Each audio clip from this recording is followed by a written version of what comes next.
as election results pour in, we're seeing candidates from both parties breaking barriers and shattering glass ceilings. ABC News projects that constituents in several states will elect their first female, Black, LGBTQ, and Gen Z candidates to state and federal offices. ABC News contributor and Sirius XM radio host Mike Muse joins me now to talk more about that, these historic firsts, and the impact here. Mike, let's start with Gen Z. 25-year-old Maxwell Frost is in Florida, becoming the first Gen Zer to win a House seat. What does it mean to have someone that young and representation from someone that young in Congress? I think it's exciting that he is in Congress. I think you're going to see new policies that are going to be presented, and I think he's going to force the policies to become a priority. I definitely see him looking at climate change. I'm really curious to see, will he bring environmental justice into that space, and what will be the priority of it? Really encouraging the younger vote, looking at 2024, looking ahead, seeing themselves be represented in Congress, letting them know that you don't have to wait your turn. That was always this narrative, and individuals wanting to run for Congress, they had to wait to their 40s or to their 50s. But no, you can do it now at the age 25 or maybe even younger. And so I think we're going to see him also to bring in a new electorate into 2024. Making some of us feel like slackers over here, right? I was thinking the same thing. I was like, what was I doing at 25? So not that. I was thinking that. So what other races stick out to you?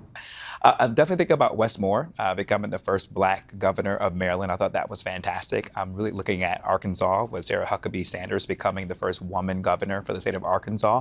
Looking at Massachusetts for Healy becoming not only the first woman and first openly lesbian governor of Massachusetts, but the first openly lesbian governor across the country. I thought that was really fascinating. Looking at Britt, a Republican, to become the first female senator of Alabama. And so we saw so many historic firsts yesterday. And Diane, for me, what that's going to symbolize is how will policy be different? You can't have such a wide variety of elected officials now and have traditional policies and or traditional approaches to policies. And so I think we're going to see much nuanced conversation when it comes to policy discussion because of this diverse cast of elected officials. Do you think this is indicative of a changing electorate?